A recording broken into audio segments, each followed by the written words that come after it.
দিন কতগুলো প্রপোজ আপনি রিজেক্ট করে দেন? আসলে কি আমি এখানে দ্বিতীয় দিন এখনো প্রপোজাল আমি পাইনি। পান নাই? আর পাইলে নিঃসন্দেহে রিজেক্টই করব।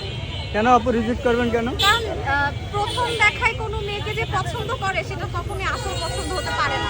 তাহলে সে আমার চেহারা দেখে বা আমার হয়তো বা ফুড দেখে পছন্দ করেছে, আমি সেটা চাই না। তাহলে আপনাকে পছন্দ করতে হলে ম্যাক্সিমাম আপনার খাবার এসে 10 দিন খাওয়া লাগবে রেগুলার।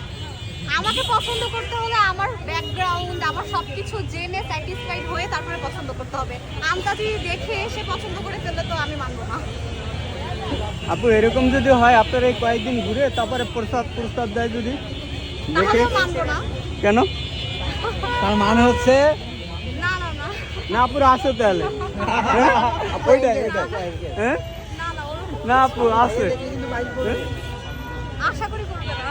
তাহলে আছে নাকি আপু? স্বীকার করেন আপু। আমি এভাবে বলতে চাচ্ছি না। না ঠিক আছে, না হলে আবার পরে ফোন টোন দিবে তো, পরে ফোন দিয়ে এবারে তুমি বললে যে নেই। হ্যাঁ না আমি ক্যামেরার সামনে কিছু বলতে চাচ্ছি না স্যার। থ্যাংক ইউ, এই ব্যাপারগুলো সবসময় এড়াই চলবে। হ্যাঁ অবশ্যই।